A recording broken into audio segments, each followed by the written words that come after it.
Hello guys, আসসালামু আলাইকুম। How are you? আজকে আপনাদেরকে দেখাবো ফেস কিভাবে ক্রিয়েট করতে হয়। তাহলে চলুন দেখা যাক আমরা ফেস কিভাবে খুলব। তাহলে আমরা সর্বপ্রথম ফেসবুকে চলে যাব।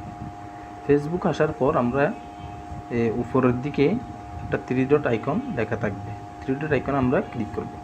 থ্রি ডট আইকনে ক্লিক করার পর আমাদের সামনে এরকম একটা পেজ চলে আসবে। এখান থেকে আমরা ফেস অপশনে ক্লিক করব। ফেজ অপশনে ক্লিক করার পর আমাদের এখানে উপরের দিকে লেখা আছে ডিসকভার, ইনভাইটেস, ক্রিয়েট। আমরা তাহলে এখান থেকে ক্রিয়েটে ক্লিক করব। ক্রিয়েটে ক্লিক করার পর এখানে লেখা আসছে প্রফেশনাল প্রোফাইল আর একটা হচ্ছে পাবলিক ফেজ। তাহলে আমরা এখান থেকে পাবলিক ফেজে ক্লিক করব। পাবলিক ফেজে ক্লিক করার পর আমরা নেক্সটে ক্লিক করব। নেক্সটে ক্লিক করার পর আমরা এখানে একটা নাম দিয়ে দিব। আপনারা আপনাদের নিজের মতো করে একটা নাম দিয়ে দিবেন। আমার মতো আমি একটা নাম দিয়ে দিচ্ছি। আমি নাম দিচ্ছি হচ্ছে বুক।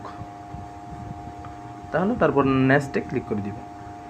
নেক্সটে ক্লিক করে এই নামটা ওরা গ্রহণ করতেছে না। একটা নাম একটা নাম দিতে হবে, বুকমার। বুকমার এই নামটা ওরা গ্রহণ করছে। তাহলে এখান থেকে অনেকগুলো ক্যাটাগরি এখানে লেখা আছে। আপনাদের নিজের ক্যাটাগরিগুলো আপনারা নিজেরাই দিবেন।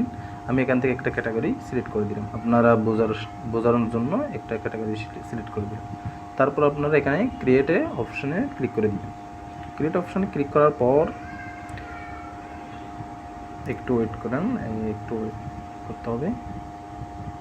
তারপর এখানে লেখা আসছে আপনারা কি প্রোডাক্ট সার্ভিস দিবেন নাকি কন্টেন্ট ক্রিয়েটর, এটা বোঝাচ্ছে আর কি। আমরা তাহলে এখানে নিচেরটা কন্টেন্ট উইথ ফ্রেন্ডস এটা দিয়ে দিব। ক্রিয়েট কন্টেন্ট, এটা ঠিক আছে। এটার মধ্যে দিয়ে তারপর কন্টিনিউর মধ্যে টিপ দিব। কন্টিনিউর মধ্যে টিপ দেওয়ার পর আমরা এখানে নিজেদের মতো করে বিওগুলো লিখে দিব। আবার ওয়েবসাইট যেটা আছে ওয়েবসাইটও আমরা দিয়ে দিব, ইমেল দিয়ে দিব, ফোন নাম্বার দিয়ে দিব, লোকেশনটা দিয়ে দিব, অ্যাড্রেসটা দিয়ে দিব। অ্যাড্রেসটা দেওয়ার পর সিটি দিয়ে দিবেন, জিপে কোড। আমরা এখানে জিপে কোড বলতে যেটা বুঝি, আইডি কার্ডের ওই পাশে যেটা কোড থাকে ওই কোডটা এখানে আমরা বসাই দিব। বসে দেওয়ার পর আমরা নেক্সটে ক্লিক করে দিব। যেহেতু আমার অলরেডি পেজ আছে সেজন্য আমি এখানে কোনো কিছু দিচ্ছি না, আমি নেক্সটে ক্লিক করে দিচ্ছি। তারপর এখানে প্রোফাইল ছবি একটা এখানে বসাতে হবে। আপনারা প্রোফাইল ছবি দেওয়ার পর তারপর এখানে ক্লিক করে দেবেন, নেক্সটে ক্লিক করে দেবেন। নেক্সটে ক্লিক করে দেওয়ার পর দেখেন আপনার যারা ফ্রেন্ড আছে, আপনার ফেসবুক ফ্রেন্ড যারা আছে তাদের কাছে কি ইমপ্যাক্ট করতে চাচ্ছেন কিনা। যদি কেউ ইমপ্যাক্ট করতে চান তাহলে নেক্সটে ক্লিক করে দেবেন।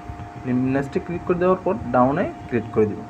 ডাউনে ক্লিক করে দেওয়ার পর আপনার দেখবেন যে আপনার পেজটা ক্রিয়েট হয়ে গেছে। ভালো লাগে থাকে তাহলে আপনারা এই ভিডিওটা